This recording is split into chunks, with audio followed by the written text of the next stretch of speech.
Pode No meu, falar. você falou 16h40, no meu tá faltando 1 minuto ainda. Ah, tá. Vai Para que ainda tem gente que tá começar, né? entrando. Tá com aquele horário, né? Então tá, só para começar no horário. Eu tô nervosa. Que coisa, eu tô emocionada, te juro. Uma pessoa que estava tão sem ânimo, de repente eu falei, gente, o que é a Conceição na minha vida, né? Ai, meu Deus do céu. Te juro, talvez você não tenha ideia, mas a minha admiração por você é enorme mesmo.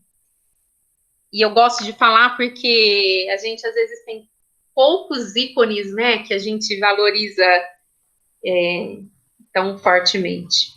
Bom, 16h40 eu vou começar, tá bom? Então eu vou. Tá gravando, né? Devia ter esperado um pouquinho assim. Olá, pessoal, eu sou a Kelly.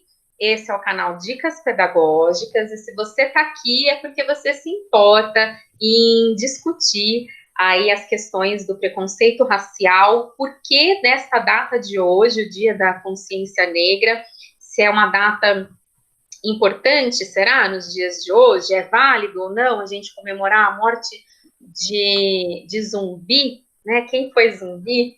Então, hoje eu convidei uma professora, uma amiga, e muito importante na minha vida, na minha profissão, que é a professora Conceição, para discutir esse tema. Bem-vinda, Conceição. Obrigada, Kelly.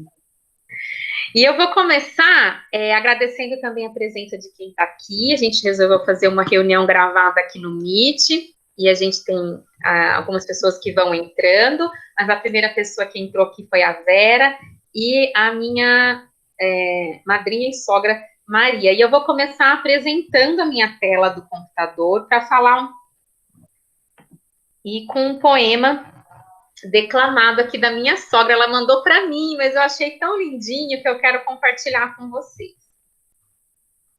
Então, para falar desse tema, tá apresentando minha tela? Não tá ainda, né?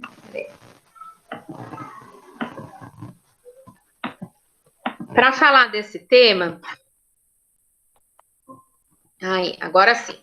Para falar desse tema, a gente criou, eu e as professoras do primeiro ano, junto com os alunos, uma linha do tempo de pessoas negras que nós admiramos. Então, hoje, dia 20 de novembro de 2020, né, a gente comemora no Brasil o Dia Nacional, né, da Consciência Negra. E esse dia é em comemoração a Zumbi dos Palmares, que foi um negro escravizado, né? Ele fundou e conseguiu refugiar muitos outros negros no Quilombo dos Palmares, né? Então ele ficou conhecido como Zumbi dos Palmares.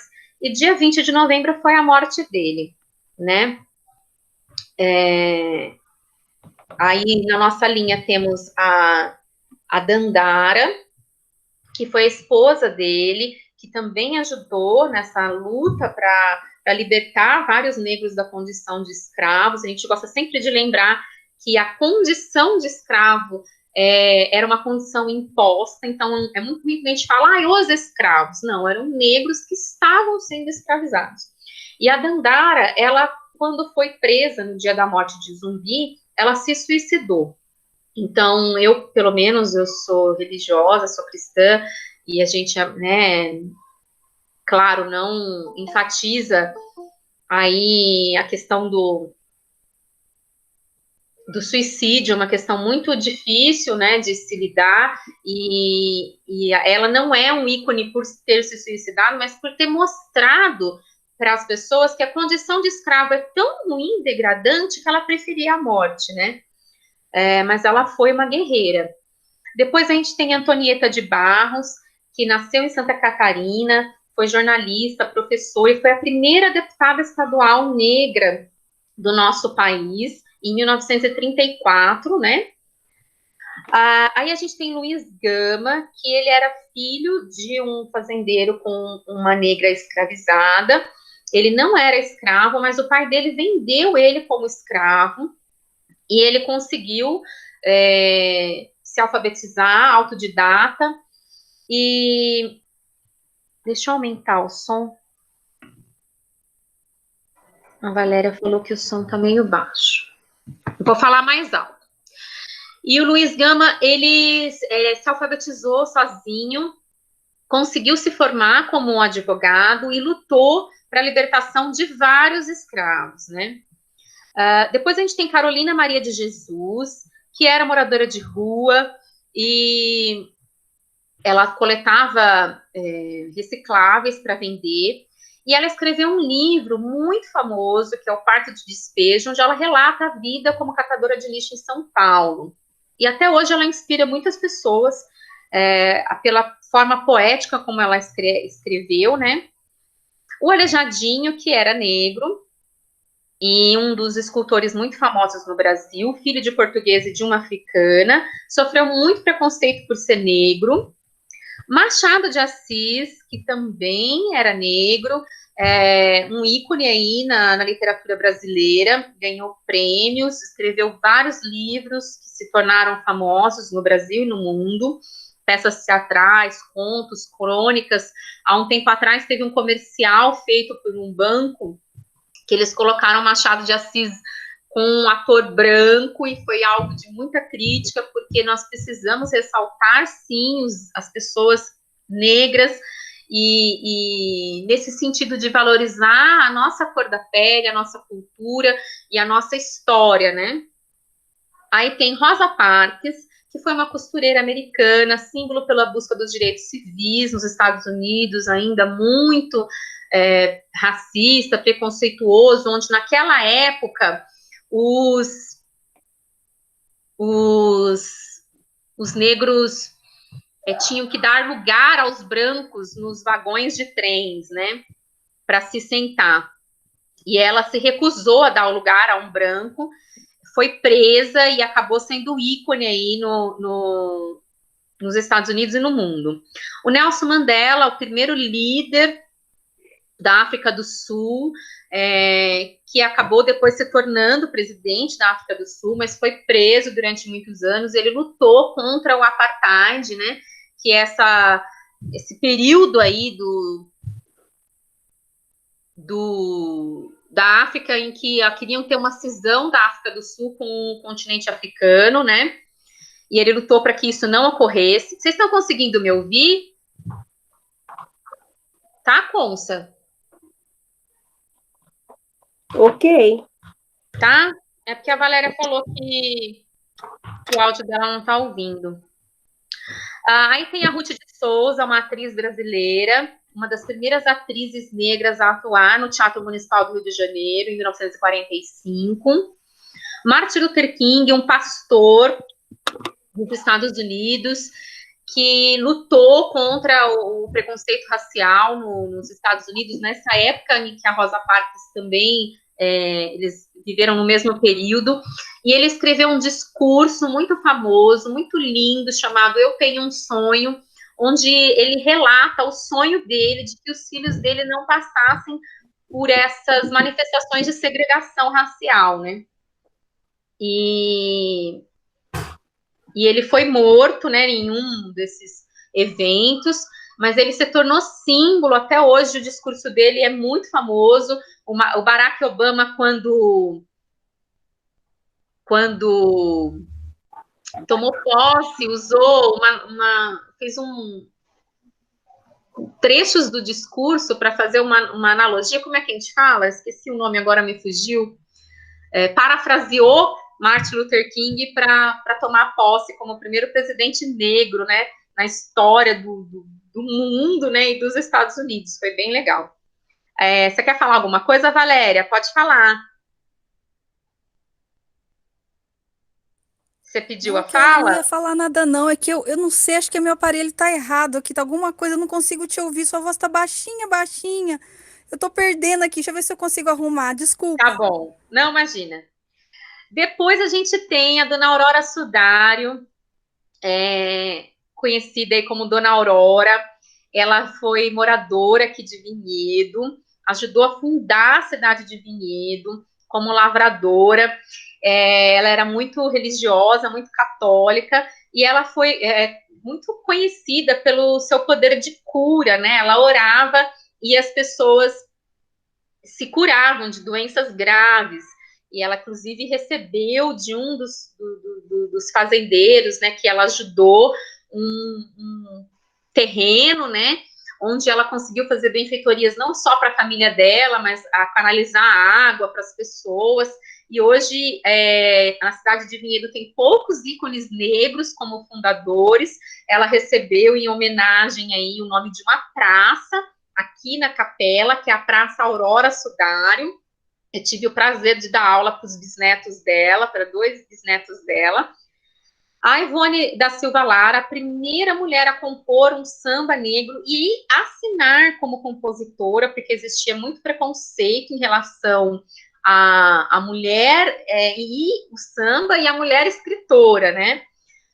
Principalmente por essa questão do samba relacionado muito à questão sexual ainda, ao carnaval, a coisas libidinosas, e ela, uma poeta, conseguiu compor um samba, assinar um samba, e o samba do carnaval ser escolhido na escola de samba para aquele ano a escola desfilar.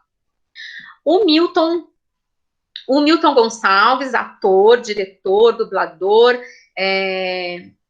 recentemente passou aí por uma situação de preconceito racial entre os atores, né? Ele estava se candidatando ao Sindicato dos Atores, e ele é um símbolo por vários personagens que ele protagonizou em defesa, né, da busca pelos direitos, né, e pela valorização e respeito da cultura negra. A Katharine Johnson, a primeira matemática negra que trabalhou na NASA, ajudou aí a primeira excursão e única, né, para a Lua. Ela recebeu até um prêmio, ela faleceu há pouco tempo. A Wangari Maathai, ativista política que lutava pelo meio ambiente no Quênia, fundou o Cinturão Verde, onde ela conseguiu plantar, junto com outras pessoas, ela foi responsável, né, pelo plantio de mais de 30 milhões de árvores, né? Ela faleceu em 2011 e foi a primeira africana a ganhar o Nobel da Paz. A Kênia Maria, brasileira, defensora dos direitos das mulheres negras na ONU, casada com um ator também negro, brasileiro, e ela busca, né, a defesa da valorização da cultura afro no Brasil e no mundo. O Barack Obama, primeiro presidente negro, e primeiro presidente negro nos Estados Unidos, um país aí que tem uma cultura preconceituosa muito grande, e ele venceu aí muitas coisas para poder ter assumido essa posição aí por 2 longos períodos. A Marielle Franco, socióloga e vereadora no Rio de Janeiro, faleceu aí em busca de lutas não só pelos negros, pela mulher, mas por toda a condição aí do Rio de Janeiro, dos cariocas, e se tornou um ícone, né, de injustiça e de busca por justiça, porque ela fazia lutas muito importantes, né, para a sociedade até hoje, e ela foi silenciada. Então isso é uma coisa que a gente mais um marco, né? Por que dessa data, né? Porque ainda estão silenciando tantas vozes importantes sobre esse tema, né? A Djamila Ribeiro, que é uma filósofa brasileira, referência aí, escreveu muitos livros, Quem Tem Medo do Feminismo Negro, o que é o lugar de fala, e ela fala muito dessa questão da mulher negra ser vista com tanto preconceito e as falas que permeiam, né, no dia a dia, no cotidiano, e que acabam por mutilar a coragem, a cidadania de muitas mulheres, né? Mulheres negras. E, inclusive, o Luciano Huck recentemente fez um programa onde ele estava entrevistando uma mulher negra que tinha muitos filhos, e ele perguntou para a mulher: são todos do mesmo marido? E depois ele faz uma conversa com a Djamila Ribeiro, porque ele sofreu muito, né? Muita discussão, né? Por que ele estava perguntando isso para a mulher negra, né? Por que uma mulher negra pode ter muitos filhos e a chance de ser de outros maridos é maior do que uma mulher branca, porque ele não perguntaria isso para uma mulher branca. E aí a Djamila vai contar que é essas falas que ela está querendo dizer, né? Que essas falas que são cotidianas, entre aspas, são do dia a dia, são inocentes, mas que mostram aí o preconceito. Depois a gente tem aqui a Oprah, atriz, apresentadora dos Estados Unidos, uma mulher negra que sofreu abuso sexual, que sofreu muito preconceito, a primeira negra bilionária do mundo, e ela tem uma história de vida linda, de busca por respeito, por um lugar de protagonismo na sociedade, e ela tem projetos sociais muito importantes. A Beyoncé, que eu não sabia, gente, mas ela tem uma ONG que ajuda na construção de abrigos para pessoas que sofreram catástrofe, e é um ícone, né, por ser uma cantora negra e tão famosa, né? Os irmãos Blaise e Titi. A Titi, eles são filhos do Bruno Gagliasso. A mamãe está dando aula. Eles são filhos do Bruno Gagliasso e da Giovanna Eubank. E quando eles adotaram a Titi, ela sofreu muito preconceito, ainda pequenininha, por ser negra. Eu quero ver isso aqui. Eu quero ver. E é um ícone para as crianças, porque hoje eles estão aí, filhos de famosos, posam, fazem vários comerciais, várias campanhas, e é um ícone por respeito, né? Esse respeito que vem até para a criança pequenininha, inocente, e sofre um preconceito racial, uma discriminação pela cor da pele. A Ilvana, professora de educação física, pedagoga, foi diretora em São Carlos, uma pessoa incrível que luta pela valorização da cultura negra. O Chadwick, não sei se eu falei o nome certo, Aaron Bozeman, que é um ator que morreu recentemente, vítima de câncer, mas que fez um dos primeiros super-heróis negros no mundo, o Pantera Negra. E aqui, gente, a Conceição Moreira, pedagoga, professora de educação básica, pesquisadora na área de matemática, uma pessoa incrível que luta pela aprendizagem criativa, principalmente na área de matemática, tem projetos incríveis, eu sou fã e ela está aqui hoje, então eu estou muito honrada pela participação dela. Esse vinhedense, Ciano Soares, que é um designer aí, ele cria vitrais para a igreja e também professor da doutrina espírita, tem trabalhos maravilhosos. A Michelle Obama, advogada e mulher, né, do Barack Obama, ela escreveu um livro recente sobre como foi a vida dela como primeira-dama. A Zoca, inspetora da nossa escola, né, muito amável, respeitada pelos alunos. O meu pai, que apesar de não ter tido um pai presente, né, o pai dele não assumiu ele, né, minha avó foi mãe solteira, e ele criou 3 filhos com muito amor. A minha prima, historiadora, mestre em História Social pela PUC e poetisa, ganhou vários prêmios, criou um slam da Guilhermina, onde ela reúne jovens daquela comunidade para criar poesias cantadas. A minha sogra, Maria Goulart Verdun, uma mulher humilde, católica, mãe de 8 crianças, 3 infelizmente morreram, e uma pessoa que luta, passou por muitos preconceitos também. A professora e pedagoga Thaís de Souza Santos Ferreira, aqui de Vinhedo, educadora infantil. O ator Lázaro Ramos, a professora e coordenadora atual, agora em Campinas, Francis Jesus, doutora em educação. Chimamanda Ngozi, que é uma escritora nigeriana. A avó da minha aluninha, Maria Celestina de Farias. O tio do meu aluninho, o tio Deizinho, do Odair Silva, que meu aluno adora, falou que é um tio muito alegre e carinhoso. O pai de uma aluninha minha, Diego Medeiros Santana, e o pai de dois alunos, esse Deuilton Alves de Souza. E a ideia é que as pessoas vão construindo e colocando fotos aqui de pessoas negras que eles admiram. Então, antes de passar a palavra para a Consa, eu vou colocar aqui a minha sogra cantando aí um poema para celebrar essa data. Irá chegar um novo dia, um novo céu, a nova terra, um novo mar. E neste dia, os oprimidos, numa só voz, a liberdade irão cantar. Na nova terra, o negro não vai ter corrente. Os nossos índios vai ser visto como gente.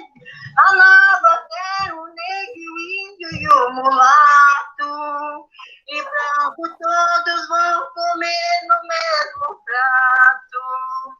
Irá chegar um novo dia, um novo céu, a nova terra, um novo mar.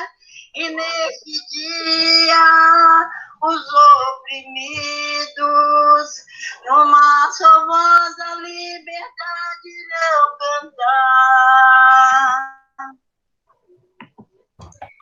É isso. Então, agora eu passo a palavra para a Consa. E eu gostaria que a Consa me falasse um pouco da sua infância, da sua adolescência e de situações de preconceito que você vivenciou, Consa. Ok. Pessoal, boa tarde. Tudo de bom? Vocês estão me ouvindo direitinho? A Valéria, não sei se conseguiu arrumar o som dela. Todos sejam bem-vindos nesse nosso bate-papo, né? Um bate-papo rápido. A Kelly, vocês já ouviram, né? Ela resolveu de repente, mas que legal, né? Isso é muito bom. É bom, né, nós falarmos um pouquinho das situações que envolvem não só nós, mas como todas as pessoas que estão à nossa volta, né? E a Kelly falou sobre a questão da minha infância, né? Eu passei a minha infância e quase toda a minha adolescência em São Luís do Maranhão. Então, eu nasci lá no Nordeste, né? Lá no finzinho, né, do mapa do Brasil. E o finzinho aqui, para cima, né? O norte. E eu passei toda a minha infância e adolescência lá. E interessante, né? Sou professora hoje, né? Há alguns anos, na verdade. E toda a minha infância e adolescência, eu sempre quis ser professora. É engraçado como que... e eu não sei contar, na verdade, o porquê, né? Como que nasceu, na verdade, esse desejo de ser professora, né? E uma das coisas, assim, da minha infância, que é importante, eu penso, né, em falar, é que como que a família, né, os pais, a mãe da gente, né, faz diferença no modo como a gente lida com as outras pessoas e no modo como a gente aceita ou se deixa influenciar por aquilo que outras pessoas falam da gente, né? Então, eu cresci desde pequenininha sabendo que o fato de que eu era negra, porque às vezes é engraçado, às vezes falar disso parece que é estranho. Como que a pessoa não sabe que é negra? Pode parecer estranho, mas às vezes eu falo da questão de ter consciência de que você e consciência de quem você é, né? Apesar de lá na certidão de nascimento tá escrito assim, que eu sou parda. Mas eu sempre me reconheci como uma pessoa negra, entendeu? Nunca falava assim parda, né? Por que parda, né? Então, às vezes a mãe explicava, é só porque o tom da pele é um pouquinho mais claro, né? Então, acontece essas questões que às vezes pode parecer simples, né? Mas teve que colocar uma cor, né? Hoje as pessoas precisam se autodeclarar, né? As pessoas se autodeclaram se são negras, se são pretas, se são brancas, se são indígenas, tem que se declarar, né? Mas alguns anos atrás isso não era uma realidade, né? Dentro dessa nossa cultura, né? E a minha infância, quando pequena, eu não conseguia perceber, eu sabia que eu via muito claro a minha diferença em relação a todas as outras pessoas, porque todos nós somos diferentes. Mas eu não tinha um problema em relação a ser negra. Eu não sei se por conta do fato de, na minha cidade, sempre eu convivi com muitas pessoas negras, né? Na minha cidade. As crianças, quando iam para a escola, né? As crianças com as quais eu brincava na rua, né? Na minha família, os meus irmãos mais velhos eram casados com mulheres brancas e os filhos deles tinham um tom de pele um pouquinho mais claro, mas então eu penso que esse fato dessa minha vivência não me permitiu, enquanto pequenininha, né? Não me parecia, se eu sofri algum tipo de preconceito nessa fase, essa foi uma fase que ou eu tinha entendimento, ou porque eu não via como problema, ou não via essa questão do preconceito à minha volta. Eu sempre estava junto com todo mundo, com todas as brincadeiras, e eu não me recordo de nenhuma situação, né? Aí a coisa começa a mudar, isso, olha, você vê, a diferença enquanto você criança, né, dentro da sua vivência, do seu grupo familiar, na escola, eu não me recordo. Mas já na adolescência, as coisas começaram a ter uma situação de conflito. Por que uma situação de conflito? Eu fui para a escola, eu comecei a estudar com 4 anos de idade, né? E com 15 anos, eu fiz a minha mãe me levou para fazer a inscrição na escola em São Vicente de Paulo, que era uma escola católica, né, de freiras, inclusive, e eu fui fazer minha inscrição para fazer magistério, porque eu ia ser professora. E interessante que aí começou, por que eu digo que foi nesse momento que começam as diferenças? Porque quando eu estou dentro da escola, e foi desde essa época, dos meus 15 anos, até aos dias atuais, eu comecei a perceber uma coisa assim, eu costumava ser negra entre todos os outros, que não eram negros, entendeu? Então, na escola, eu via assim, puxa vida, não tinham muitas pessoas negras, né, dentro da escola, e aí, mas mesmo assim, eu ainda estava na minha terra, no meu lugar, e eu convivia ainda, né, no meu grupo familiar, no meu grupo de amigos do bairro, só que aí eu mudei, eu vim morar em Ribeirão Preto, né, aqui no Sudeste. Aí, essa mudança, se aquela mudança lá, quando eu entrei para o magistério, já parecia uma mudança, foi uma mudança, mas foi algo assim que não afetou, mas foi uma mudança nessa questão da visão desse olhar de me ver como negra no meio de várias outras pessoas que não, aqui já foi bem assim, como eu posso dizer, foi muito visível, né? Bem mais, absurdamente mais em relação ao que era quando eu morava em São Luís do Maranhão. Porque aí eu entrei para a faculdade, né? E na faculdade, Quantas negras tinha, Consa? na Quantos faculdade, negros tinha? na minha sala, olha, eu acho que eu era a única. Não, tinha uma sim. Tinha, além de mim, tinha uma outra moça, mas o tom de pele dela era clarinho, né? Então, eu lembro dela.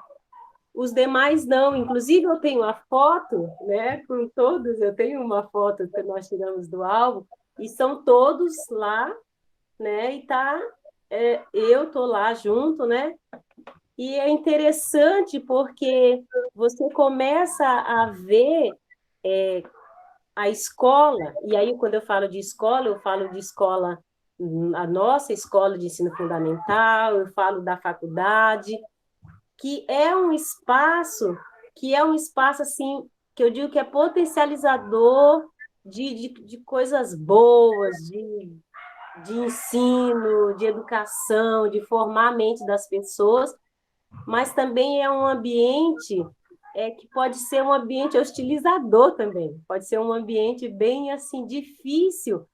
Por quê? Porque às vezes as pessoas elas acabam tendo atitudes diferente.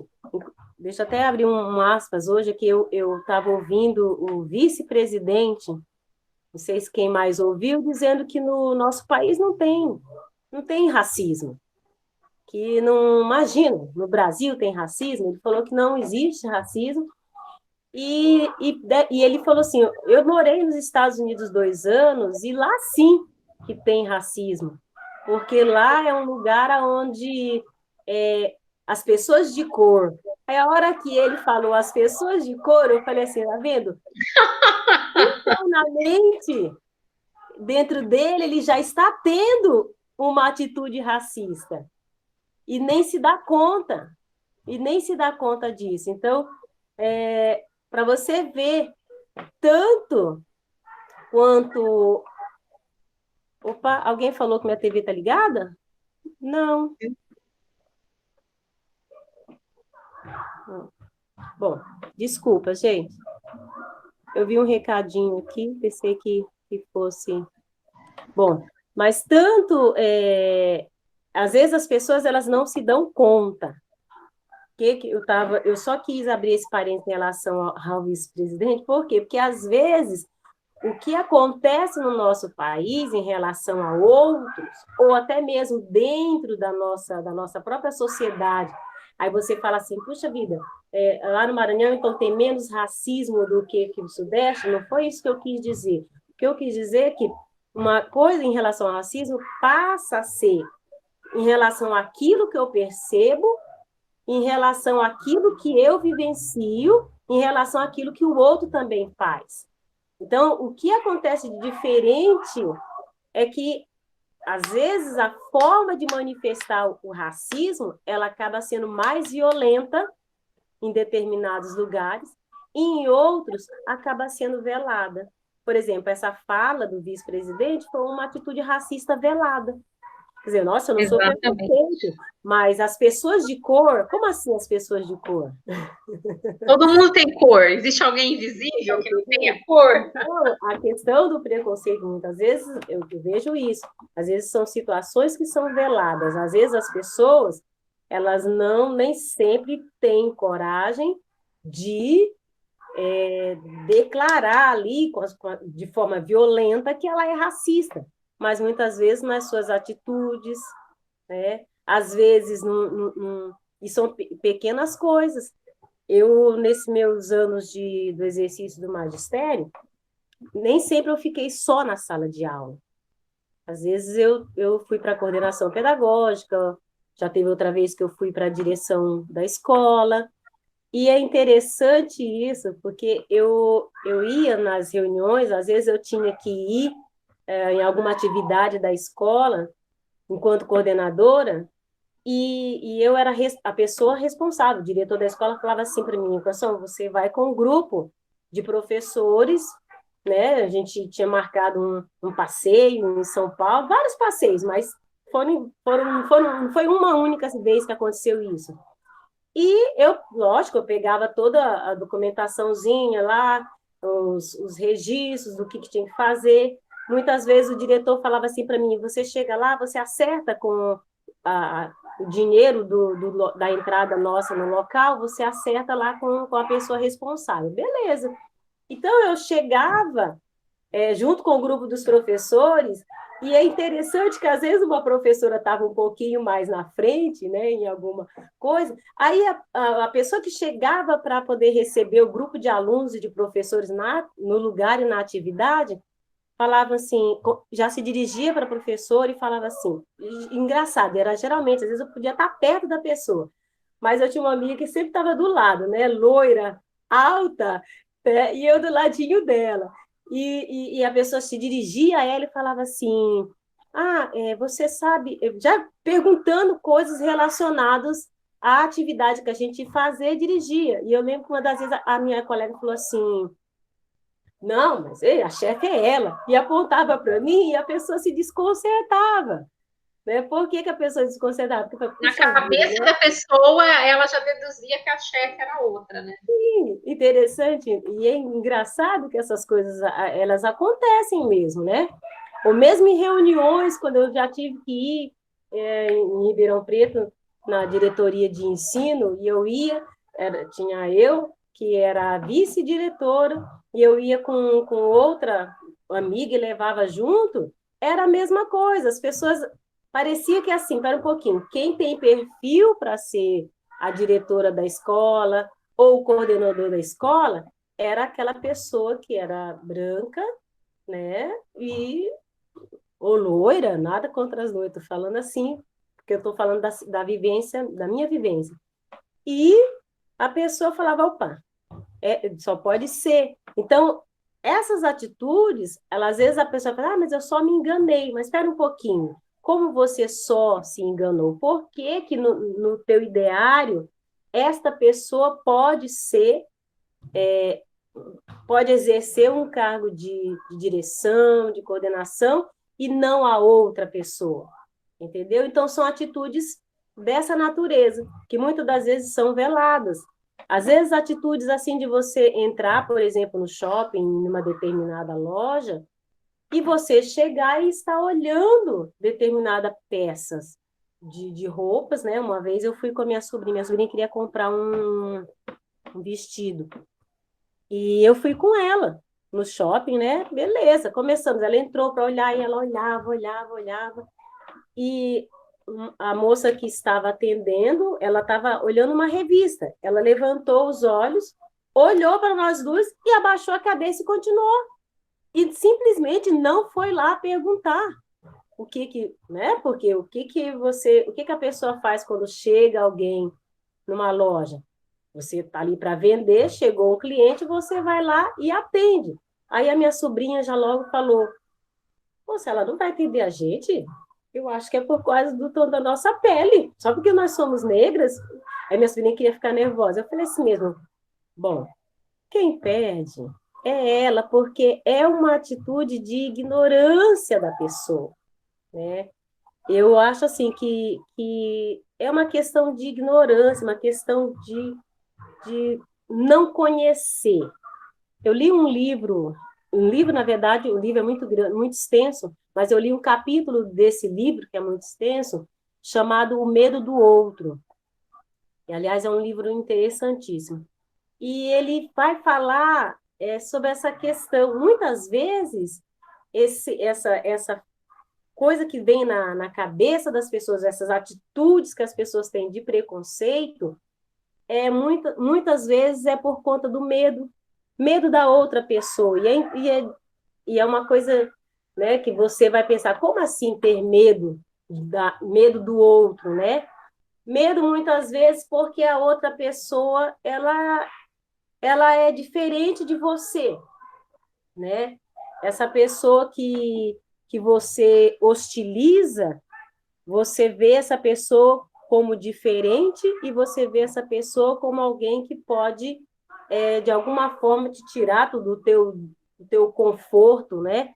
Então, esse medo desse outro faz com que as pessoas tenham atitudes dessa natureza, né? Atitudes nesse nível aí, né? Às vezes esse medo, a pessoa quer preservar o seu espaço, preservar o lugar dela, ela quer preservar o status dela, ela quer preservar até a ideia que ela tem a respeito das coisas, então isso se externa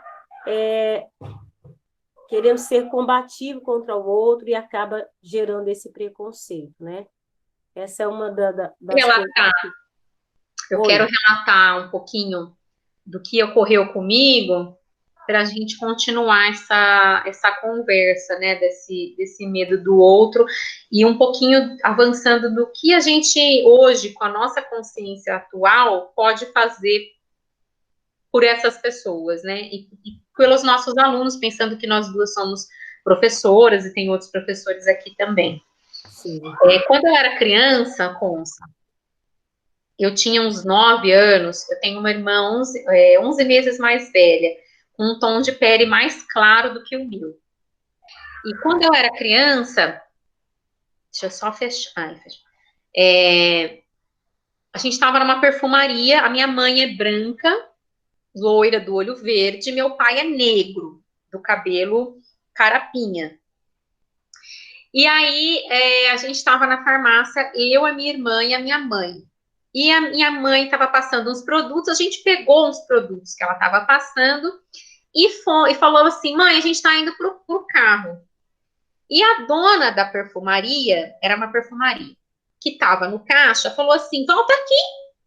Onde vocês pensam que vocês vão? Vocês querem enganar quem? Que essa mulher aqui é sua mãe. E aquilo me marcou muito pela forma como a mulher disse aquilo. Como se a gente quisesse roubá-la e tivesse se fingindo de filha da minha mãe para poder roubar. E minha mãe, loira, não pudesse ser mãe de crianças negras. Esse foi o meu primeiro episódio que me marcou muito. Depois, quando eu estava já com 20 anos, eu estava fazendo teatro em São Paulo, no Teatro Escola Macunaíma, uma escola técnica de teatro, e eu estava ensaiando uma peça com um amigo meu, o Alan Romero, que morava na época em Higienópolis, um bairro nobre de São Paulo. E ele morava num apartamento muito chique, eram 2 apartamentos por andar, um lugar bem chique. E eu estava indo lá há muito tempo ensaiar, os porteiros já me conheciam. E eu fui repetidas vezes. E em um desses dias que eu cheguei para ensaiar, eu parei na portaria, o porteiro falou assim, peraí que eu já vou te anunciar. E nisso chega o síndico, e aí o síndico vira para mim e falou assim, escuta aqui, mocinha, eu vi você entrando essa semana toda pelo elevador social. Você faz favor de usar o elevador de serviço, porque você sabe o seu lugar. E eu, apesar de ter 20 anos, acho na época, não tinha 21 ainda, eu olhei para a cara dele, eu fiquei paralisada. O porteiro, que sabia que eu não era empregada, virou para mim e falou, a senhorita pode subir. Eu falei, obrigada. E eu subi pelo elevador social, cheguei no apartamento dele, comecei a chorar, não consegui falar para ele, e eu não soube como reagir a essa situação, apesar de ter 20 anos.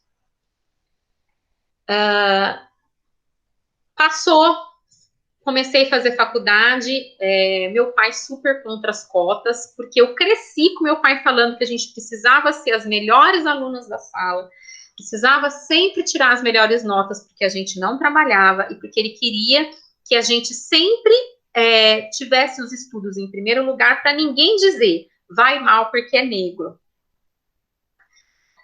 E aí eu era contra as cotas, até que eu fiz um curso do MEC, eu trabalhava como tutora virtual, né, voluntária, no cursinho da Federal, e eu fiz um curso que o MEC disponibilizou para os professores voluntários, sobre a história do Brasil, de uma forma diferente, né, como que esses negros abolidos, sem dinheiro no bolso, sobreviveram depois da abolição, e foi um curso bem intenso, de uns 3 dias, e abriu a minha consciência, né. E me formei e falei, vamos trabalhar, né. E aí, agora, uma outra situação enquanto professora. Eu dando aula, meu 2º ano dando aula na educação infantil, meu primeiro na educação infantil, junto com outras amigas, colegas, uma delas, branca, e aí tinha os alunos bagunçando e um bateu no outro, e essa professora, que era a professora desse menino, virou e falou assim, olha lá quem começou a briga, também olha a cor. Como se o menino que começou a briga fosse responsável por ele ter começado a briga e por ele ter causado, porque ele era negro. E eu olhei para essa professora e falei, meu Deus, você não pode dizer isso. Foi a primeira vez que eu consegui ter uma reação. Eu falei, a cor dele não tem nada a ver com isso, né? Primeiro que você está aqui de longe, você nem está sabendo por que ele está brigando, né? E aí, mais tarde, eu comprei um livro, que é Do Silêncio do Lar ao Silêncio Escolar, que relata esse preconceito velado que muitas crianças negras sofrem e que acabam agredindo o colega que fez o preconceito, e o professor, ele vai e pune a criança que bateu sem saber o motivo do que estava acontecendo. Essa criança pode estar sofrendo um bullying aí em relação à cor da pele. Essas situações me marcaram muito. E eu acho que o que foi preponderante em todas elas foi o fato de, mesmo eu com 21 anos, não saber lidar. Porque os nossos pais, né, pelo que você falou um pouquinho com os seus também, nunca chegaram para a gente de uma forma aberta e falou, olha, existe um preconceito em relação à cor da nossa pele, um julgamento, e a gente precisa se preparar para ele. Então, meu pai disse que eu tinha que estudar e tal, mas ele não disse, ó, quando acontecer um preconceito, haja desta tal forma.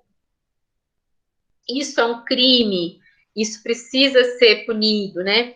E eu acho que esse dia é um ganho no marco do Brasil por abrir, por minimamente, um espaço para esse debate, né? E aí eu queria um pouquinho que você comentasse um pouco disso, né? Da sua experiência também como mãe, né? Se você chega a falar com a sua filha e como que é um pouco disso também. Kelly, uma das coisas, né, que assim, eu já aconselhando não só a minha própria filha, mas aconselhando até pais mesmo, né? Porque eu penso o seguinte, primeiro, eu penso que nós devemos nos fortalecer enquanto pessoas. Nós precisamos ser fortalecidos enquanto pessoas. Então, por exemplo, talvez o fato, no seu caso, né, você ter ficado sem reação diante de uma afronta dessa, né, da pessoa, porque ainda que ele julgasse que você fosse, no caso, a empregada, qual o problema?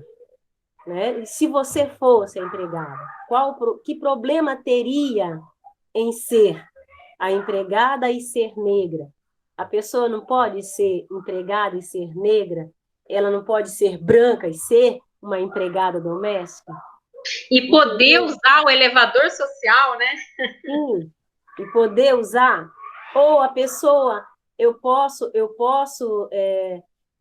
onde está a gentileza de você se dirigir ao outro, independente se o outro é negro, se o outro é branco, se o outro é índio.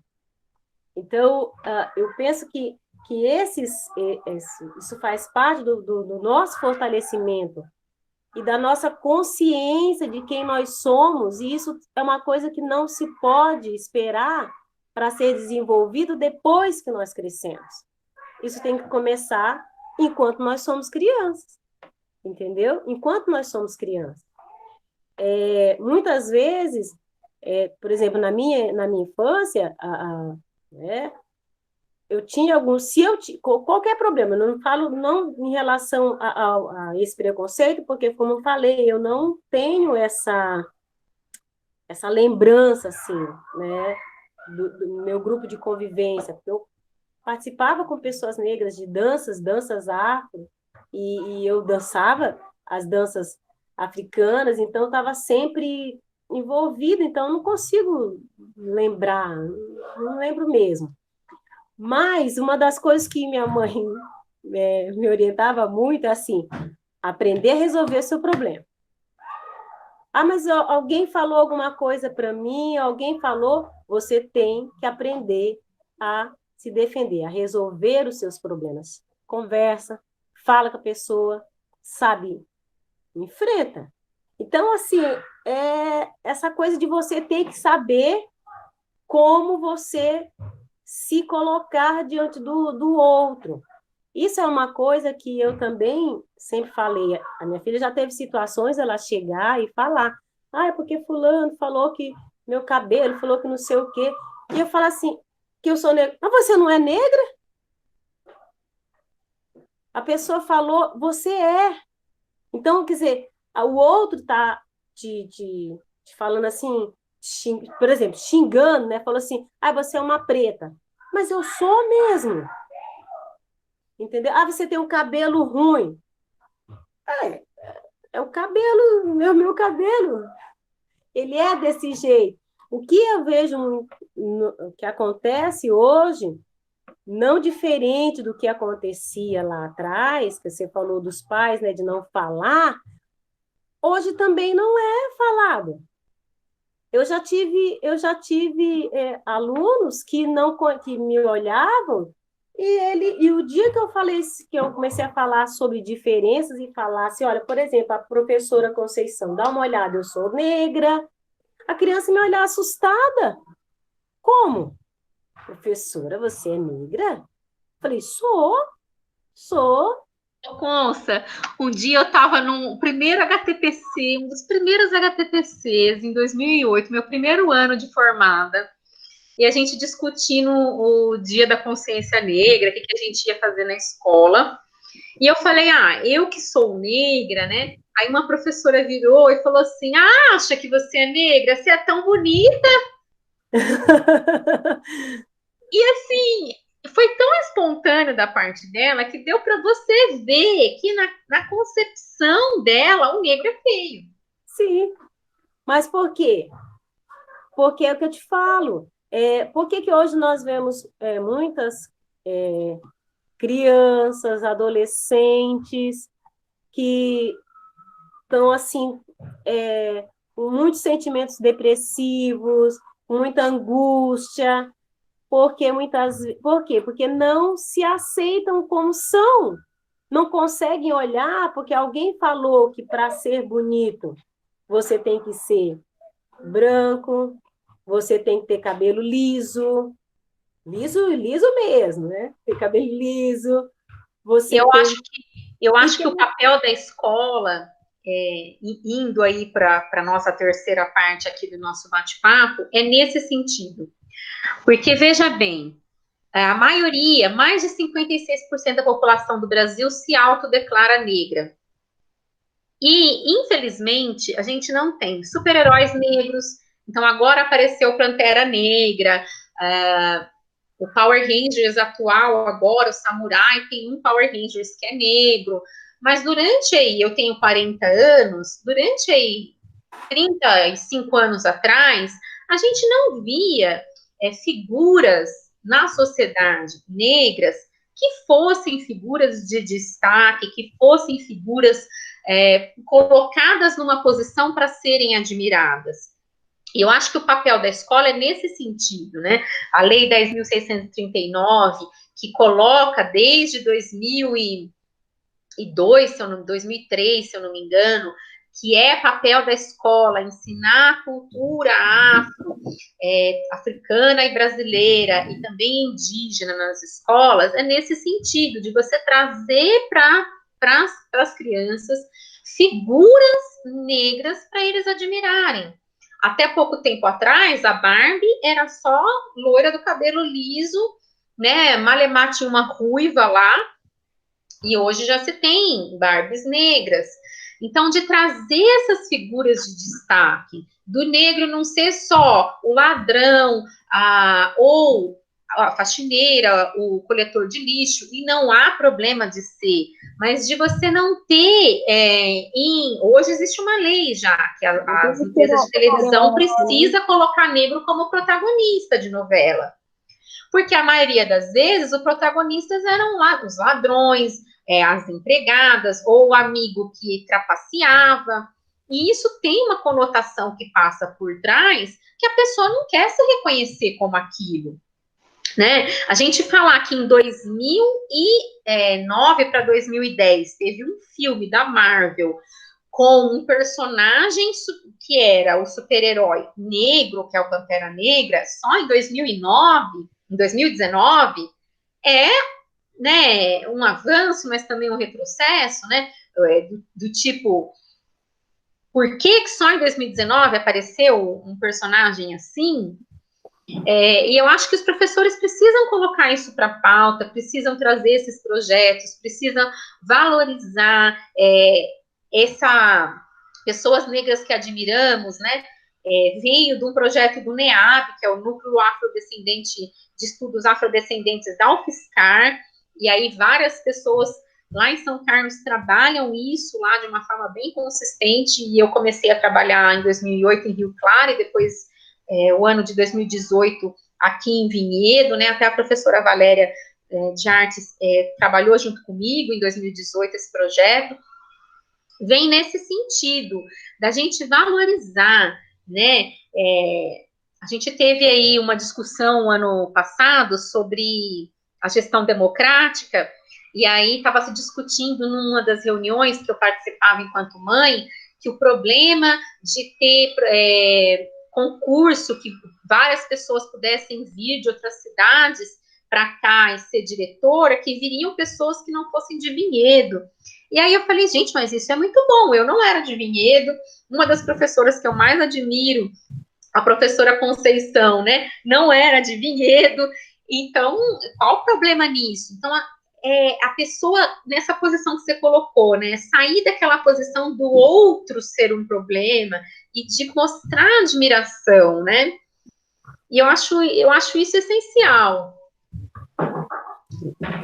E as crianças precisam, na escola, isso é muito importante, foi aquilo que eu falei no começo, ao mesmo tempo que a escola é um espaço de muito conflito, é um espaço de excelente oportunidade para, inclusive, colocar na pauta a questão do preconceito, a questão do bullying, né? Você falou, às vezes o aluno tem o menino negro tem uma atitude, ou menina negra tem lá uma atitude violenta contra o seu amiguinho, às vezes ele está sofrendo aí de forma velada, sofrendo bullying, né?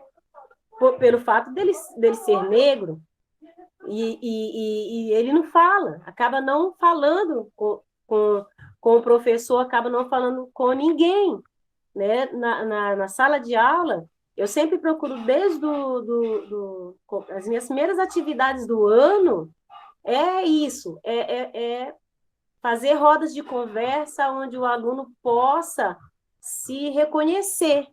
Ele tem que se olhar, ele tem que ver, eu sempre gosto de trabalhar com as crianças pequenas, né? Dele olhar para o seu corpo, então ele olha para o espelho, ele senta de frente com o amigo desenha ele como está vendo e fala sobre ele, o outro também. Por quê? Para poder a gente entender que eu sou diferente, mas eu sou uma pessoa como qualquer outra pessoa. Você negro, você branco, todos somos diferentes, ninguém é igual a ninguém, nós somos diferentes, nós somos iguais em termos de direitos. Aí sim eu falo para as crianças, nisso nós somos iguais, porque eu tenho o direito de estar aqui, né, nessa sala de aula, eu tenho direito de vir para esta escola, eu tenho direito a ter uma educação de qualidade, eu tenho esse direito. Então, nisso nós somos iguais. Eu sou igual a você, porque você tem direitos e eu tenho os mesmos direitos. Mas, quando eu falo das diferenças, aí isso é muito importante. E essas diferenças, elas têm que ser mostradas. Diferenças enquanto pessoas, né? Característica física, de olhar para o outro e de ver qualidades e de também se perceber como defeito. As crianças falam do que você não gosta no seu amigo, o que você gosta no seu amigo. Então, são situações que a gente, enquanto professor, tem que criar para que se construa uma coisa que eu vejo que tem faltado muito nesses dias, que é respeito ao outro. Porque se eu respeito a outra pessoa, né, e se eu entendo a outra pessoa como uma pessoa que eu tenho essa questão da empatia, né, ela merece respeito tanto quanto eu, porque ela é pessoa tanto quanto eu, pessoa de direito tanto quanto eu, então eu não vou cometer uma atitude preconceituosa com essa outra pessoa. Eu não vou, a criança não vai, não posso xingar o meu amigo para querer apontar uma coisa que eu vejo nele que é diferente, mas que eu quero humilhar esse meu amigo. Não, eu não posso ter essa atitude. Mas isso é construído lá, pequenininho. Lá no... É desde o berçáriozinho. Tem que ser construído. Posso contar uma história, Consa? Pode. Lá da escola. A professora Valéria é professora de arte. Deixa eu abrir Pode a falar, câmera, né? É Fala, rapidão, Valéria. que é sobre isso, sabe? É um aluninho negro, amigo de um aluninho branco. O aluninho branco ficava botando apelido. Uma hora esse menino negro enfesou. E lá jogou uma tinta, uma coisa besta. E eu fui chamar para saber o que era. Aí o menino branco falou, mas só porque eu chamei ele de cabeça de macaco. Eu, opa, peraí, isso daí não é legal. E aí eu conversando, aí falando, olha, não pode, né? Isso é racismo, né? E aí o menininho negro percebeu que a coisa ia evoluir, porque eu ia levar para a direção, como levei, como racismo. E ele falou, ele queria manter a amizade. Ele queria aceitar esse nome horrível, né? Para manter a amizade. Porque o menino branco começou a ameaçar. Falou, acabou a amizade, não sei o que, não sei o que lá. E eu falei, olha, que amizade tóxica é essa? Quer dizer, para eu manter uma amizade com você, eu tenho que aceitar você, me pôr para baixo, acabar com a minha autoestima para ser meu amigo? Assim, sabe? Eu vejo as crianças, elas querem muito ser aceitas no grupo, né? E a gente tem que alertar, falar, olha, tem amizade que não é legal fazer isso, como a Consa estava falando, né? Do respeito. E você vê, né? Olha só, e a gente tem que pegar essas rápido, 6 anos. Era a turminha da Elianinha, que saiu, né? Que foi para a coordenação lá do Tia Anastácia. É uma turminha dela. Mas era isso que eu queria contar, sabe? Que as crianças, né, trazem e a gente tem que desconstruir. A escola, acho que é esse espaço mesmo que vocês estão falando. Espaço da gente fazer isso, né? Ter coragem de fazer isso. Mas valeu, tô adorando. Ó, parabéns pela coragem de vocês. Uma coisa que a gente pode fazer é não deixar passar. Porque o que acontece? Às vezes o aluno vem e fala para você, tem um problema, e ele vai lá falar para você, e aí você fala, não vai ver o que se trata. Às vezes não é a primeira vez. Às vezes o aluno está falando porque aquilo já vem incomodando ele de algum tempo, e como ele não externa, o dia que ele resolve externar, se o professor não levar isso em consideração e trazer isso para discussão mesmo, né? Quantas vezes nas salas acontecia uma coisa, às vezes era o menininho, chegava e falava, O aluno, professora, fez isso, isso, isso. Ah, então nós vamos conversar.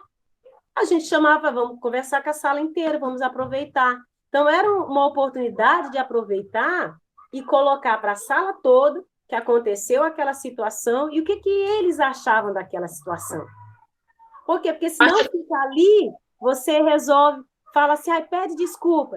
Aí ele fala, desculpa, abraça, só isso, acabou? Não, beleza, pediu desculpa, abraçou, mas então agora nós vamos conversar com todo mundo e vamos ver o que os outros colegas também acham a respeito disso. E às vezes falavam assim, isso não foi legal, isso não pode. E às vezes, nessa conversa, outros que nunca tinham falado, chegavam a falar, professora, ele também fez isso comigo outro dia. Então, era uma oportunidade de você conversar.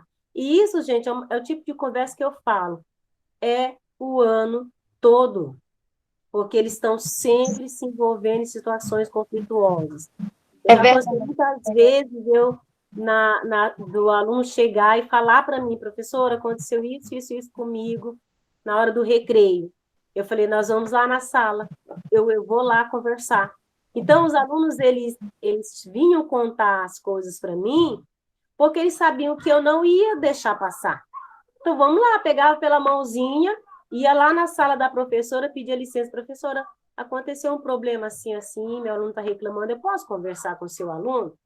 E aí o aluno vinha, né, eu não podia entrar porque era a sala da professora, mas eu chamava a criança, aí o aluno contava na minha frente a situação que ele já tinha me relatado, e o outro falava, não, mas eu não, sabe, às vezes até preocupado, eu falei, olha, não pode, então a gente acabava estabelecendo uma conversa ali, porque era em relação a tudo, às vezes porque por causa do tom de pele, outra hora porque o menino era chamado de menina, e aí eu sempre falava assim, qual foi o teu sentimento quando a pessoa fez isso?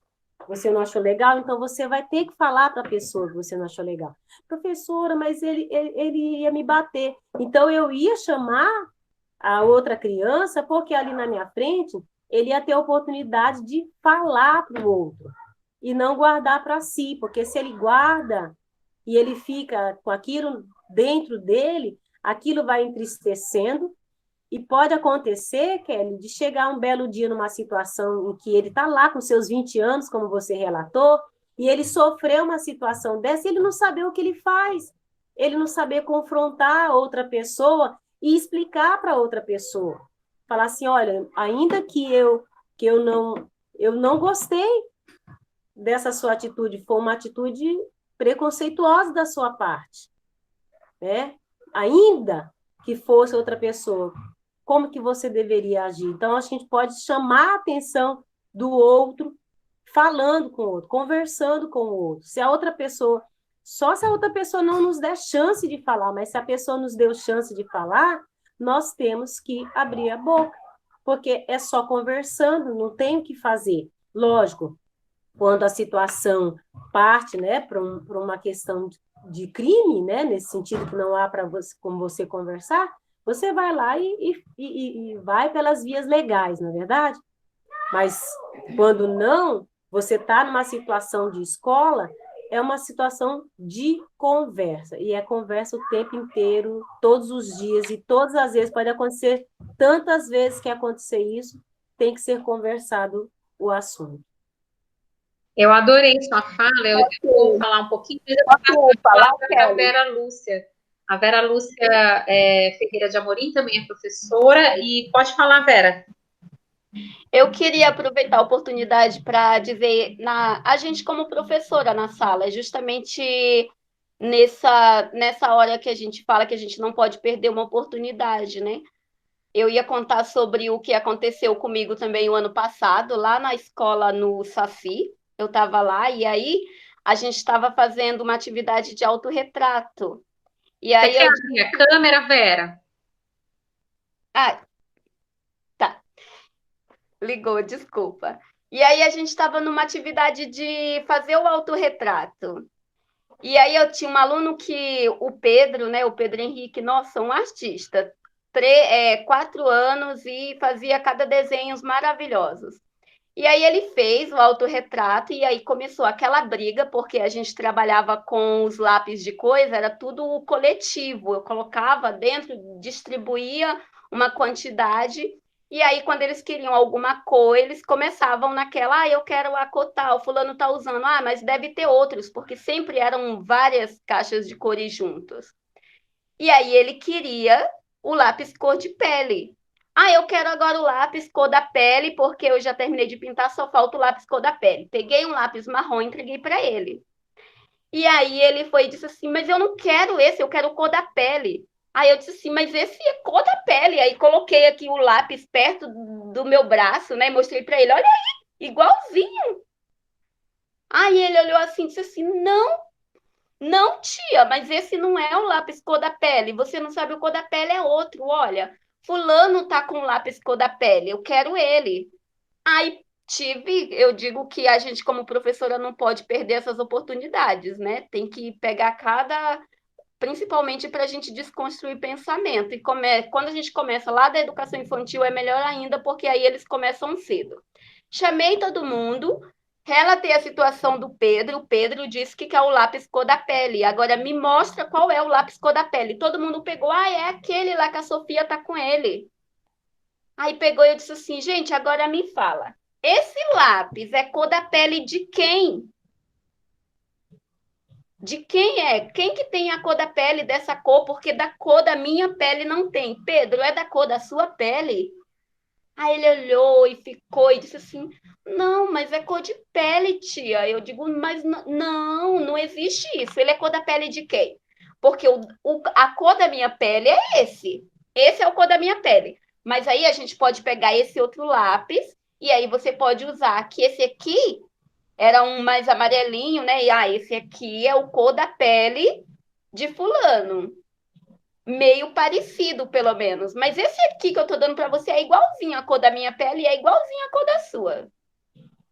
Aí ele virou e aí eu disse assim, então não tem o lápis cor da pele, não é esse, são várias cores de pele, porque esse aqui é o cor da minha pele, mas não é a cor da pele da Ana Clara. E aí é isso que eu sempre falo, que a gente não pode perder uma oportunidade dessa, justamente para explicar. Chamou todo mundo começou a procurar vários lápis. A gente não tinha aquele lápis, eu agora ando com uma caixa de lápis, aquela nova caixa de lápis lá, cor da pele, né? Eu acho que a minha tá até por aqui.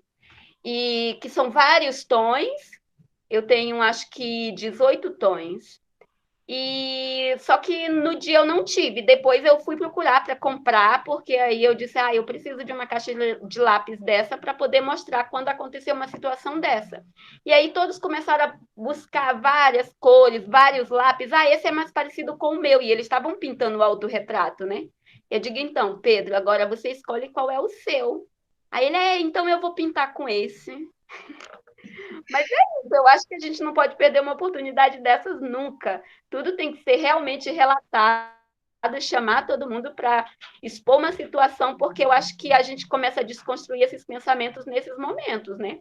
Não pode perder essa oportunidade de ensinar alguma coisa, porque a gente, como educadora, e como negra também, igual a gente fala, que já é uma coisa que a gente tem que buscar assim um momento que a gente tem que mostrar que a gente está lá, que a gente é importante, que a nossa cor de pele também não tem nada a ver com nada, né? Mas é isso, eu só queria relatar também sobre a importância de aproveitar cada momento e completar a fala da Conceição. Que legal, Vera. Você acredita que eu passei por uma situação bem semelhante? Em 2006, eu trabalhava como estagiária de pedagogia no Colégio São Carlos, que é o colégio particular de São Carlos. É um colégio confessional católico. E aí, eu estava numa sala de alunos de 5 anos que completariam 6, o que seria a etapa 2 aqui em Vinhedo, o último ano da educação infantil.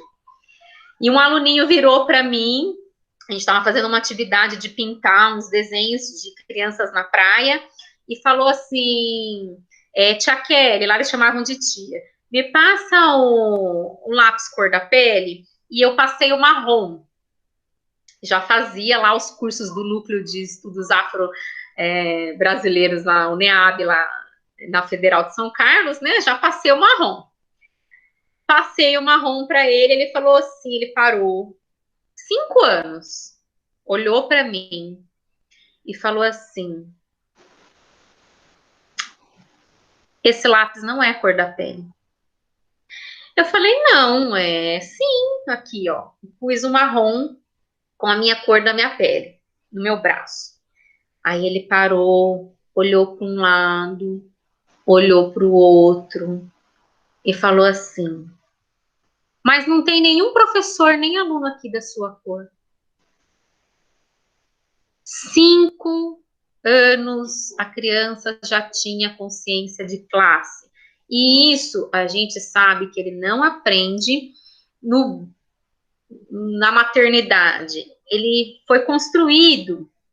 Então, com 5 anos, ele já conseguia olhar e saber que naquele colégio não existia nenhum aluno marrom. As únicas 2 pessoas marrons do colégio era eu, que era estagiária, e a tia que cuidava do banheiro. Então, com 5 anos, ele já conseguia perceber que não tinha nenhuma pessoa do grupo dele, de convivência, que ele pudesse dizer que era uma categoria de cor de pele. Então, assim, a fala da Conceição e a sua fala, Vera, e eu fico muito feliz da Consa estar aqui, porque é uma professora que eu admiro muito pelo trabalho dela, por esse olhar. Ele me deixa até sem jeito. Vai nesse sentido de que a gente precisa ensinar diariamente os nossos filhos e os nossos alunos, especialmente os nossos alunos, porque possivelmente, talvez eles não tenham em casa uma educação para a ação. Porque eu vejo pais que são, sim, preocupados, amáveis, mas que, como o meu, que é um pai muito presente e amável, não me ensinou a ação. Ele me ensinou que eu tinha que estudar, que eu tinha que ser a melhor aluna, que eu não trabalhava, que eu tinha que tirar as melhores notas, mas ele não me falou em nenhum momento: olha, se acontecer com você, haja desta forma. E esse agir desta forma vem na prática da sala de aula que a Conceição falou. Vem em cada ação você parar e falar o que é uma relação digna. É digno você aceitar que um amiguinho te fale que você é um macaco? É digno isso? Porque com essa idade de 5, 6 anos, eles falam: você não vai ser meu amigo mais. Isso é normal. Mas a gente tem que ensinar essa criança: olha, isso não é digno. Gente, em 2000, quando foi a Copa? 2004 teve Copa? Em 2004 teve uma Copa, se eu não me engano, ou 2006, eu não lembro agora a data. E aí a gente tinha um jogo do Brasil e tinha um jogador lá negro do Brasil que no último minuto fez uma falta e conseguiu um gol e o Brasil foi campeão. E aí a gente estava indo de um lugar da Federal de São Carlos para outro lugar e eu fui com umas colegas minhas, brancas, no carro. E no que eu estava no carro dela, ela falou: vocês assistiram o jogo ontem? Aquele macaco, que falou o nome do jogador, né? Foi lá e me fez um gol no último minuto com uma falta. E eu estava dentro do carro e eu me senti uma macaca. Eu falei: gente, se essa menina acha esse jogador macaco, ela me acha macaca.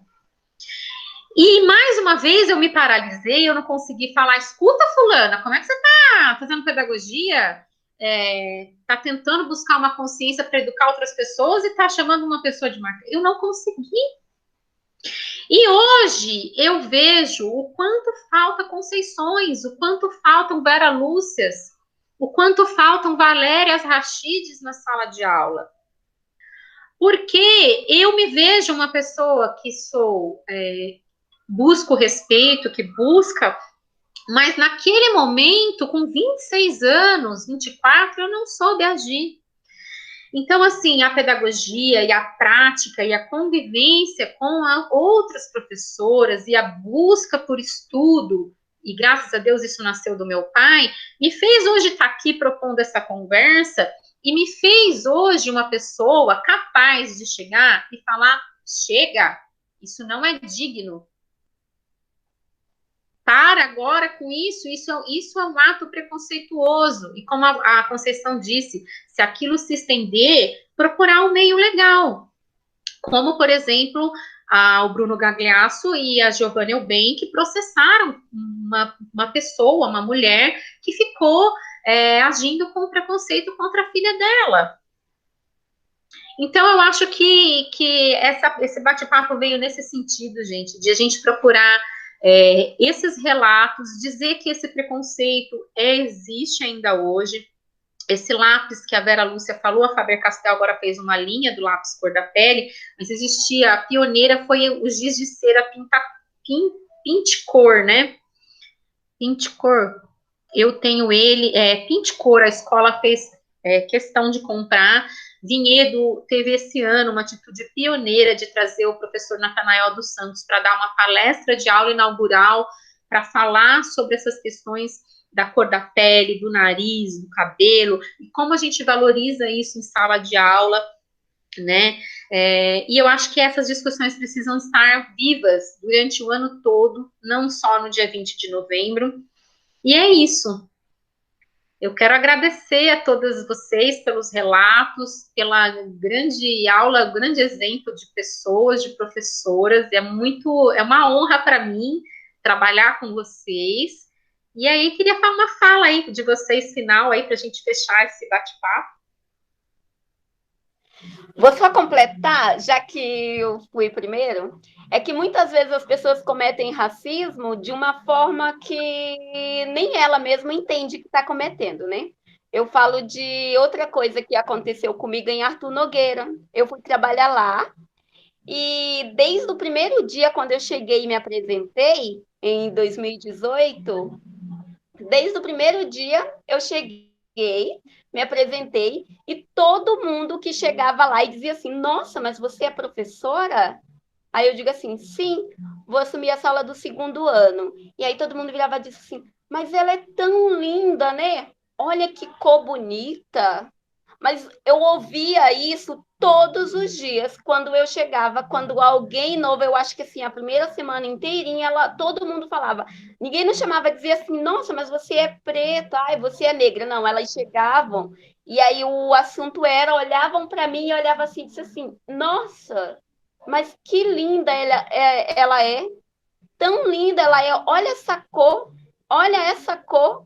Olha, aquilo ali tinha que ser, era destaque em tudo quanto é lugar que eu chegava. Eu chegava na quadra, na hora, se reunia todo mundo. Sempre tinha alguém novo que estava me vendo ali naquela primeira semana e a fala era a mesma. Sempre, sempre, sempre.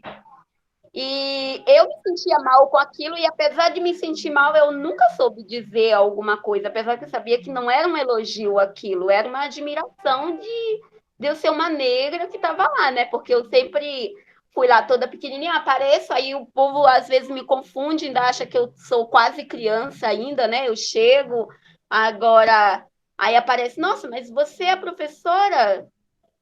É tão bonita, mas não é isso que querem falar, sabe? E aí eles acham que a gente não vai perceber que aquilo é uma atitude racista, mas a gente percebe até aquela fala: ai, como você é bonita, olha que cor linda. Mas aquilo ali é uma atitude, e aquilo ali ainda magoa você, porque eu sempre fiquei muito magoada cada vez que eu ouvia durante toda aquela semana, quando alguém chegava e dizia que eu era tão linda com aquela cor. E aí é isso, né? Então as pessoas vão cometendo racismo e nem percebem. Para elas é uma coisa natural e acham que está fazendo um bem, um elogio ainda, e não percebe que elas estão fazendo mal para alguém que, mesmo que não está reagindo àquela situação, mas ela está se sentindo muito mal, porque eu já me senti muito mal em vários momentos. Eu queria completar a fala da professora Vera Lúcia, porque sabe o que me lembrou agora? Essa ideia da pessoa negra como uma eterna celebração, né? poxa, eu não posso trabalhar com essa pessoa e tratá-la com respeito, como sendo uma cidadã, uma mulher, professora? Por que que eu tenho que estar lembrando isso, né? Parece que é isso mesmo, é um racismo, né? Velado, velado não, acho que está explícito, né? Mas a gente faz muito isso. Deixa eu pôr a câmera aqui que eu esqueço. A gente faz muito a gente, né? Eu falo a gente porque eu acho que o racismo é estrutural. As estruturas, elas são assim hierarquizadas, são feitas de uma forma muito ruim, que eu acho que a gente tem que desconstruir um monte de coisa junto com a desconstrução do racismo, né? E aí, bom, eu queria agradecer, né, essa oportunidade de ouvir vocês, ouvir a Consa, ouvir a Kelly. Eu sabia de alguns pedaços dessas histórias, mas sala de professor é diferente da gente ouvir tudo, né? E esse distanciamento é bom, porque daí a gente se vê mais como ser humano, mulher, porque ela é tudo professora e vamos embora, né, naquele vucu-vucu, né? A gente esquece de ver, né, que são mulheres, mães, professoras. Então, acho assim, para mim é uma alegria mesmo estar ouvindo vocês. E, bom, vou só convidar vocês. Amanhã vai ter um ato aqui em Vinhedo, né? A gente está indo lá, né, em comemoração ao Dia da Consciência Negra, vai ser no Centro de Convivência, a partir das 10 horas. Aí, se alguém quiser aparecer por lá, vai ser um ato que vai caminhar pela cidade um pouco. Aquele bloco aqui da cidade que está promovendo, o Bloquete, que está promovendo, não sei se vocês estão sabendo, tá pelo Face. Eu estou aqui fazendo faixa para levar lá amanhã. Aí eu vi que vocês iam vir lá no grupo da escola, falei, vou ouvir, isso é importante. Eu queria agradecer. Obrigada. Em Vinhedo ainda não é feriado, né, no dia 20. Não, Eu lembro que absurdo, o ano né? passado, se eu não me engano, eu trabalhei. Não é feriado em Vinhedo, né? Não. É que eu não sou de Vinhedo, gente, aí eu sei muito pouca coisa de Vinhedo. Eu conheci Vinhedo ano passado, quando eu comecei a trabalhar, e aí não sou muito de ir em Vinhedo. Só vou lá, trabalho e volto. Não é ainda não. Infelizmente não. Infelizmente não é feriado. Existe ainda uma luta por vários setores da sociedade para que exista uma valorização da população negra que participou da fundação de Vinhedo, com exceção da dona Aurora Sudaro, poucas personalidades negras são relatadas na história de Vinhedo. Fica parecendo que aqui é uma cidade de descendentes de italianos, alemães, suíços, e pouco se fala da participação negra, com exceção aí da grande, saudosa Aurora Sudaro. Mas pode falar, Consa, agora. Obrigada, viu, Kelly, pelo convite. Eu acho muito legal a gente poder ter um espaço para falar, né, sobre preconceito mesmo, para falar sobre, na verdade, o que é a vivência escolar, né? E eu acho muito importante que a gente valorize o espaço da escola. Nós estamos esse ano, num ano assim tão bem diferente, né? Não tivemos assim muito a convivência em sala de aula, né? Foi pouquíssimo, né? Então, o ano já está acabando e a gente não sabe ainda ao certo como que vai ser o nosso próximo ano, né? Porque na hora que a gente vê que as pessoas convivem, e esse tempo de isolamento, que é um tempo de afastamento também, faz com que a gente perceba e como faz falta as outras pessoas, mas também faz a gente perceber como que a convivência com as outras pessoas precisa melhorar, né? Porque a gente vê, eu tenho acompanhado nos noticiários, né? E hoje foi um dia por conta do Dia da Consciência Negra. Hoje foi um dia onde se falou muito, né? Todos os jornais falaram, apresentaram pessoas, né, ilustres que às vezes a gente nem conhece, nem sabia que aquela pessoa tinha tido tanta importância na sociedade, né? E você falou do Machado de Assis. Eu tenho certeza que tem muitas personalidades que, se você colocar a foto e você tirar por exemplo, a questão da cor da pele dele, a pessoa jamais vai saber que aquela pessoa era negra. Ou ela não consegue associar que, ao mesmo tempo que seja um poeta, né? Um poeta, um escritor, né? Ele seja também uma pessoa que seja negra. Parece que ser negro não combina com ser um escritor, ser uma pessoa ilustre na sociedade, né? Então, eu penso que nós podemos fazer, como a Valéria falou, desconstruir tudo isso e construir novo, né? Porque a gente não pode só desconstruir, porque aquilo que a gente desconstrói, nós precisamos fazer o quê?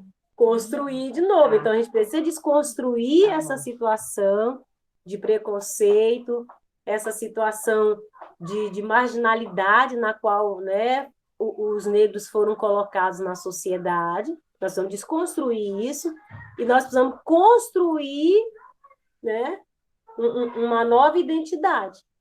E como é que a gente constrói essa nova identidade? Conversando, a gente constrói mostrando o valor da outra pessoa, né? Quando a gente vai isso na escola, é muito importante fazer, porque a hora que você vai contar a história do Brasil, as pessoas, lógico, não tem como não falar da escravidão, mas você pode falar da escravidão e você pode falar de todas as contribuições que as pessoas negras tiveram para construir a nossa sociedade, porque fala-se da escravidão, mas não fala-se de como que ele ajudou a construir a sociedade que está aí hoje, não é verdade? Então, nós precisamos desconstruir Exatamente. e nós precisamos construir e fazer uma nova construção, valorizando o que... Buscando esse diálogo e esse papel, né? É como aqui na cidade de Vinhedo quiseram aprovar um projeto de lei o ano passado, para no dia do aniversário da cidade, confeccionar bonecos dos ascendentes, né, dos fundadores italianos e suíços. E aí teve vereadores e pessoas que estavam na Câmara que foram falar, não, mas existiram negros também que participaram. Então, ter em todos os espaços, e a gente, enquanto professores, garantir que na escola sempre tenha essa discussão e trazer esse papel do negro na sociedade. E eu agradeço demais esse debate, agradeço, viu? Essa troca, poder conversar com você, com a Valéria, com a Vera, e ouvir as suas contribuições e o seu exemplo de pessoa e de professora, Conceição, que a gente possa trazer essa prática reflexiva sempre mais presente na sala de aula, em preponderância de qualquer conteúdo, porque eu acho que é ensinando a ser crítico, é ensinando a ser cidadão, é ensinando a construir relações dignas que a gente vai fazer uma sociedade diferente, uma sociedade melhor, né? Porque não é só desconstruir, é construir um melhor. Eu agradeço e eu vou terminando com uma música do Jorge Aragão, e vocês sintam-se à vontade para sair da nossa sala, e quando encerrar a música, eu vou encerrar aqui a nossa gravação, tá bom? Muito obrigada por esse... Eu que agradeço. Muito obrigada. Querendo conversar de novo, só chamar. Muito bem. E vamos de Jorge Aragão. Eu estava lá na Câmara com a bonequinha negra da Dona Aurora Silvestre, viu?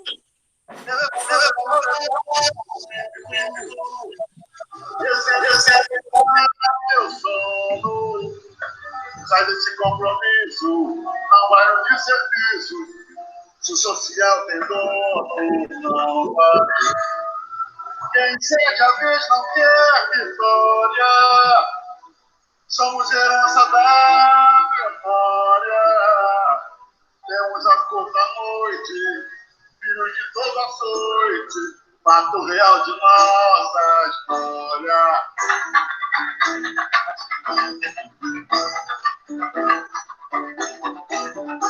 Eu pude alma branca pra você.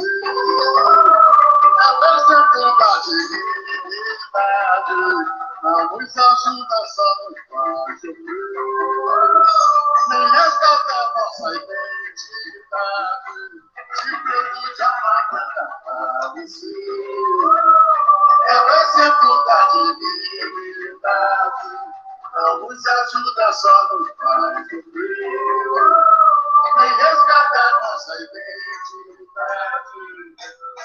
Elevador embaixo no vento, exemplo pra minar teu sono. Sai desse compromisso, trabalho de serviço, se social tem dono, não vai.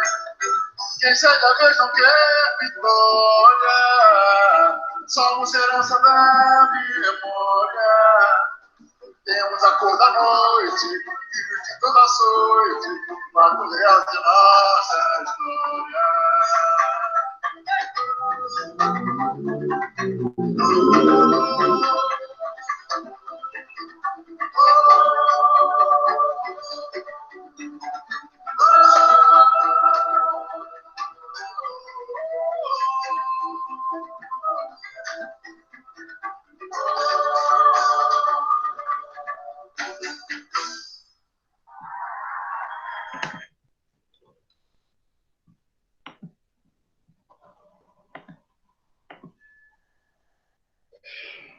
É isso, estamos encerrando então essa reunião, preconceito racial hoje. Muito obrigada. Que essa data fique aí na nossa memória e no nosso dia a dia, e que ser um preto de alma branca seja realmente indigno, que a gente busque sempre a valorização da cultura afro-brasileira e essa discussão no dia a dia. Gratidão.